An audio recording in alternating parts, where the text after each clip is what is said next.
பாகிஸ்தானை வெளுத்து வாங்கும் இந்திய ரசிகர்கள். ஆசிய கோப்பை உண்மையான அட்டவணைப்படி இந்த தொடர் இந்தியாவில தான் நடந்திருக்கணும். ஆனால் இரு நாடுகளுக்கு போர் பதற்றம் ஏற்பட்டிருக்கக்கூடிய நிலையில பாகிஸ்தான் வீரர்கள் பாதுகாப்பு காரணமாக இந்தியாவில விளையாட மறுத்துட்டாங்க. ஆகையால ஐக்கிய அரபு அமீரகத்துல நடைபெற உள்ளது. ஆசிய கிரிக்கெட் சங்கத்தின் தலைவர் நக்வியை பொறுத்த வரைக்கும் பாகிஸ்தான் கிரிக்கெட் வாரியத்தினுடைய தலைவரும் ஆசிய கிரிக்கெட் கவுன்சில் தலைவரும் ஒண்ணுதான். இந்த பவரை பயன்படுத்தி பாகிஸ்தான் தன்னுடைய அனைத்து போட்டிகளையும் துபாயில இருக்கக்கூடிய ஒரே மைதானத்தில் ஆடுற மாதிரி அட்டவணையை தயாரிச்சிருக்காங்க. பிப்ரவரி மாதம் சாம்பியன்ஸ் டிராபி நடந்தது.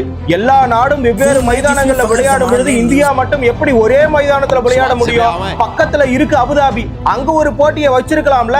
இப்படி விமர்சனங்களை எழுப்பி பாகிஸ்தான் என்ன சொல்லுச்சுன்னா, இந்தியாவினுடைய ஐசிசி தலைவரான ஜெய்ஷாவின் அதிகாரத்தை பயன்படுத்தி இந்தியா ஒரே மைதானத்துல விளையாடினதுனாலதான் வெற்றி பெற்றது என்று வாய்ப்பூசாமல் விமர்சனம் செஞ்சிருக்காங்க.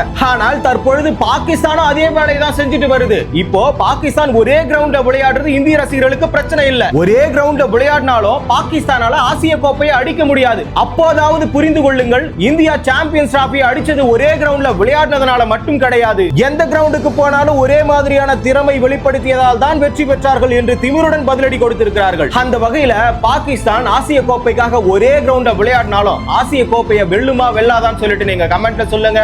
கிரிக்கெட் நிகழ்வுகளை ஒரு நிமிடத்துல தெரிஞ்சுக்கணுமா? ஷார்ட்ஸ் தமிழை ஃபாலோ பண்ணுங்க.